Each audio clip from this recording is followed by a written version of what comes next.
به برنامه خبری رادیو آزادی خوش آمدید. اینجا استودیوی مرکزی است و من شعله گلخوجه همراهتون در 15 دقیقه برنامه امروز 25 دکبر این موضوع را خواهیم داشت. رادیو آزادی خبری هلاکت 4 زاده تاجیکستان را در شهر سالیخارتی روسیه تحقیق دارد. گفته می شود آنها از ساختمان بلندوشیانه افتیدند.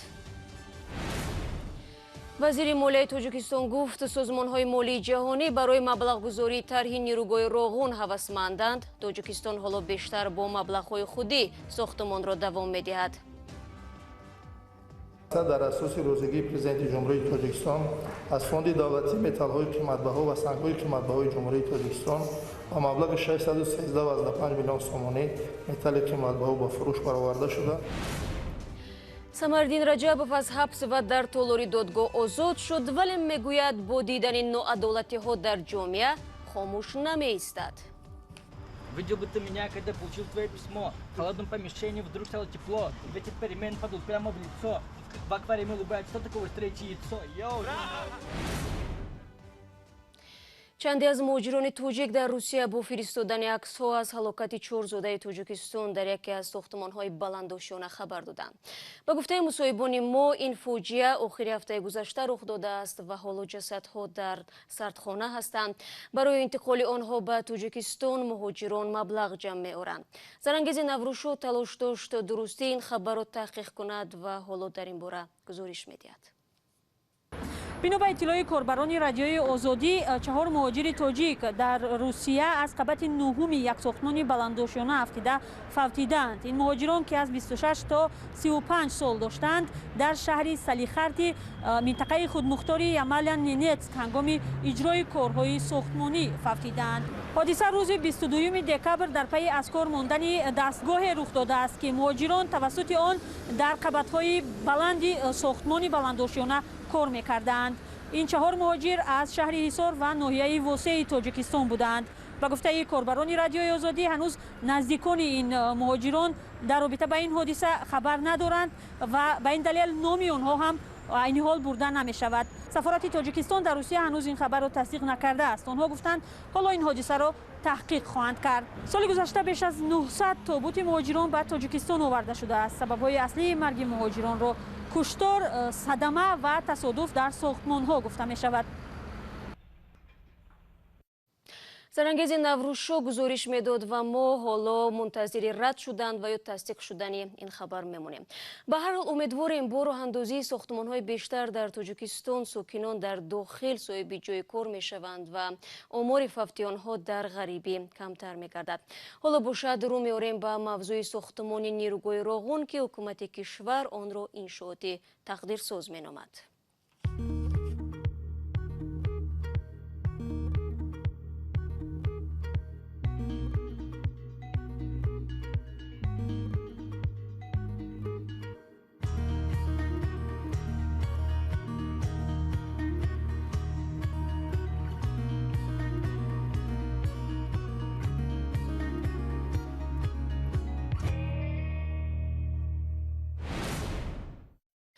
имрӯз вакилони маҷлиси намояндагон аз ворид кардани тағйиру иловаҳо ба қонуни тоҷикистон дар бораи буҷаи соли 2019 ҷонибдорӣ намуданд. ин ислоҳот марбут ба маблағгузории тарҳи бунёди нирӯгоҳи барқи оби роғун мебошад ки соли ҷорӣ чархи дуюми он ба кор андохта шуд. дар ҳамин ҳол вазири молияи тоҷикистон мегӯяд дар баробари сармоягузории дохилӣ созмонҳои молии ҷаҳонӣ низ омода ҳастанд ки барои пешбурди сохтмони роғун саҳм бигзоранд. мулло Раҷаб Юсуфӣ дар ин бора маълумоти бештар дорад.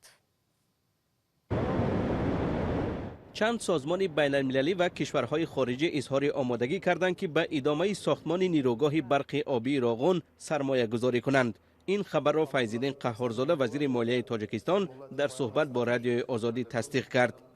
дар бюджети соли 2019 барои сохтмони иншооти мазкур 2 миллиард сомонӣ пешбинӣ гардида буд ва бо мақсади суръатбахшии идомаи корҳои сохтмонӣ ва ба истифода додани агрегати дуюми он зарурати равона намудани маблағҳои иловагӣ ба миён омад. бо ин мақсад дар асоси розигии президенти ҷумҳурии тоҷикистон аз фонди давлатӣ металлҳои қиматбаҳо ва сангҳои қиматбаҳои ҷумҳурии тоҷикистон ба маблағи 613.5 миллион сомонӣ металли қиматбаҳо ба фурӯш бароварда шуда با فروش برآورده شد. قبلا مقامات تاجیک ادعا می‌کردند که سازمان‌های مالی خارجی به احتمال زیاد در روغن مبلغ گذاری نخواهند کرد. وزیر مالیه تاجیکستان میگوید کشورش مبلغ گذاری در طرح روغن را محدود نکرده است. به این خاطر به گفته فیض‌الدین قهارزاده تاجیکستان از روی فایز قرض‌های پیشنهاد شده معین می‌کند که پیشنهاد کدام سازمان مالیوی را برای روغن قبول کند. ماه سپتامبر سال 2017 مبلغ 500 میلیون دلار آمریکایی توسط انتشار کاغذ قیمتناک دولتی یعنی یوروبوندها جلب گردیده بود.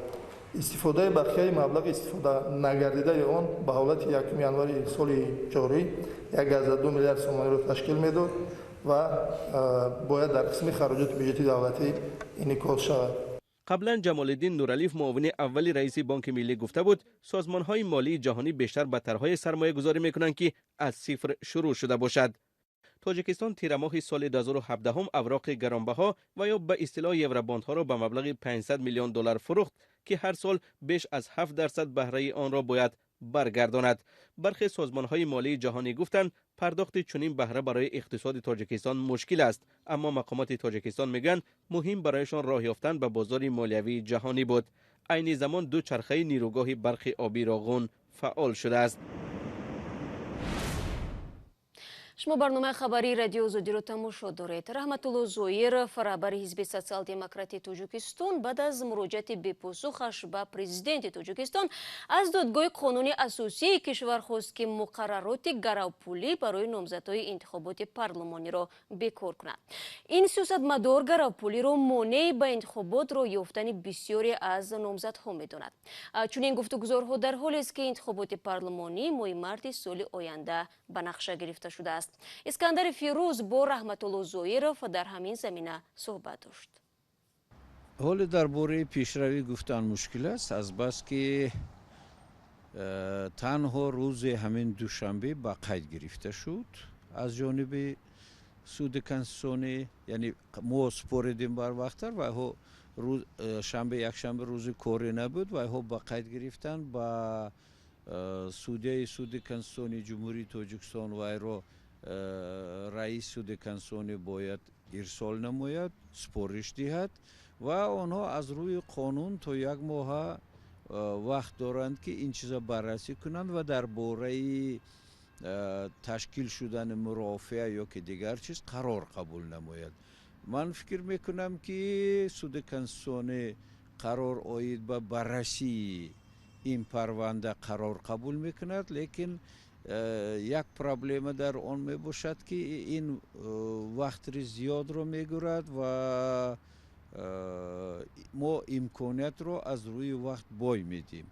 یعنی اگر تو 15 ینور حاضر مسئله پیشنهاد نامزدها باشند و از 15 ینور آغاز می شود قیدگیری نامزدها، یعنی سود کنستیتوسیونی تا این وقت رو بررسی کرده نمیتواند.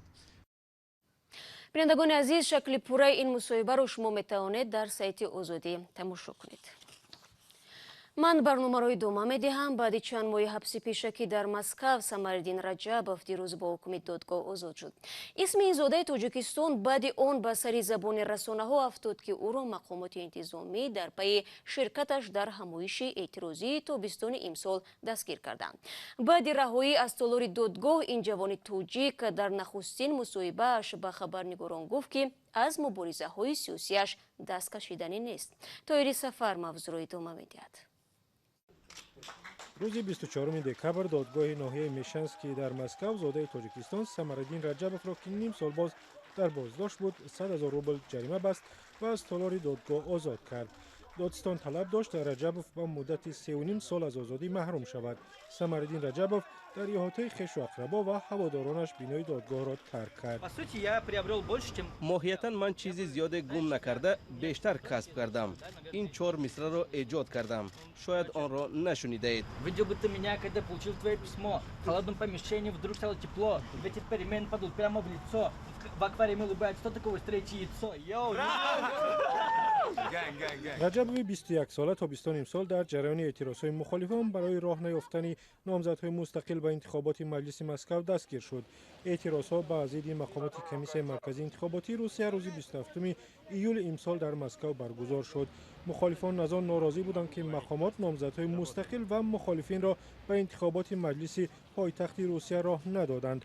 مقامات سمرالدین رجبوف را به آن متهم کردند که در جریان اعتراضها به سوی ماموران ملیسا ظرف پلاستیکی هوا داده است. هرچند این ظرفها به کسی بر نخورد، اما 3 پلیس همچون آسیب دیده شناخته شدند. رجبوف را به کوشش استفاده از زور علیه مقامات متهم کردند. سمرالدین رجبوف و همراهانش این عیب را رد کردند. به حمایت سمرالدین اعضای عائله‌اش و شماری از هنرمندان روسیه صدا بلند کردند. ما باید آنهایی را که منتظر محاکمه‌اند فراموش نکنیم، ولی امروز ما عید داریم. فکر می‌کردم که به مدت حبس می‌شود، ولی در نهایت گردش به عمل آمد. سمرالدین رجبوف در روسیه به وایه رسیده است و این زمان شهروندی این کشور را دارد. برمیگردیم به تاجیکستان. من بعد آنهایی که دیده و دانسته دیگران را با ویروس ویچ سپید آلوده میکنند به مهلت‌های طولانی زندان حکم خواهند شد. این مقررات در حال به کودکس جنایی تاجیکستان وارد کرده شد که تا امروز چندین همین گونه حالت در کشور ثبت گردیده است. امردین عالمов میگوید این مسئله و باز بعضی از دیگر موضوعها امروز در مجلس ملی بررسی گردید. استفاده از حرکت‌های شهوانی و بداخلاقانه کسی دیگر را به ویروس نارسایی مسئولیت آدم گرفتار می‌کند، جزای سنگین خواهد گرفت. در اجلاسی نوبتی مجلس ملی تاجیکستان پالاتای بالای پارلمانی کشور امروز تغییر و الوه‌ها به کودکس جنایی تاجیکستان مورد بررسی قرار گرفت و تصدیق کرده شد. طبق این تغییر و الوه‌ها به ماده 142 کودکس جنایی جمهوری تاجیکستان قسم 3 الوه کرده می شود و نفرانی که با سوء استفاده از باورهای دینی و حسیات یک نفر دیگر با او عملهای شهوانی و بداخلاقانه انجام می دهد و در نتیجه جبر دیده به بیماری ویروس نارسایی مسئولیت بدن گرفتار می شود، از 8 تا 10 سال روانه زندان می شوند و همچنین تا 5 سال از حقوق ادای وظیفه در کارهای معین شده محروم خواهند شد.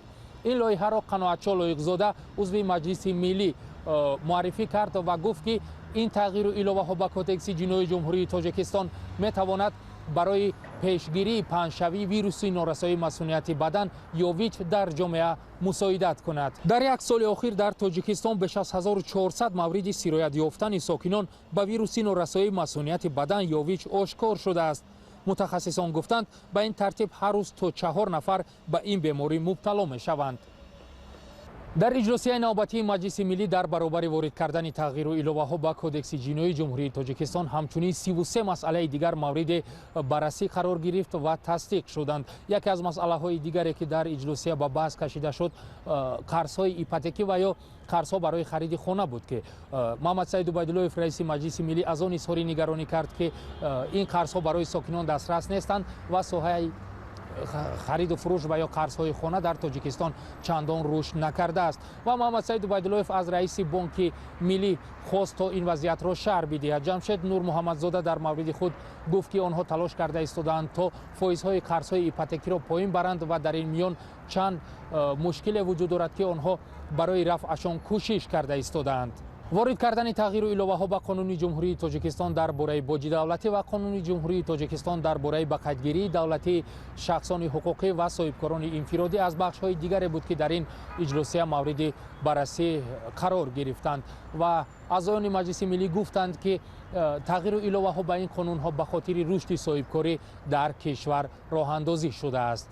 امردین علیموف، علیشیر ظریفی، رادیوی آزادی، دوشنبه. و خبرگزاری تاس روز 24 دکبر خبر داد که در منطقه خباروسک روسیه هواپیمای سو-57 سرنگون شده است. سبب سقوط این هواپیما کمبودی در نظام نظارت پرواز نامیده شده. ضمناً هواپیمایی که روز شنبه سرنگون شد اولین جنگنده بود که میبایست به ارتش تقدیم شود. برنامه امروز را با همین خبر پایان میبریم. تا ملاقات بعدی بینندگان عزیز، شما میتوانید شبانه روزی خبرهای تازه را از وبسایت رادیوی آزادی بخوانید. اگر میخواهید گزارش‌های روز و جالب را تماشا کنید پس به آزادی ویدیو کانال مخصوص ما در یوتیوب بروید. من باشم فردا در نوید بامدادی شما را منتظر میمونم. تا آن دم خدا نگهدار.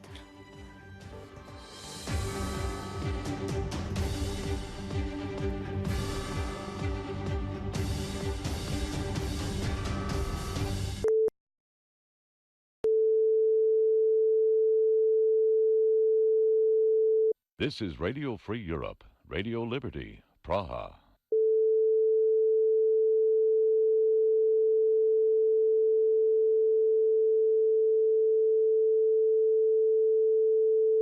This is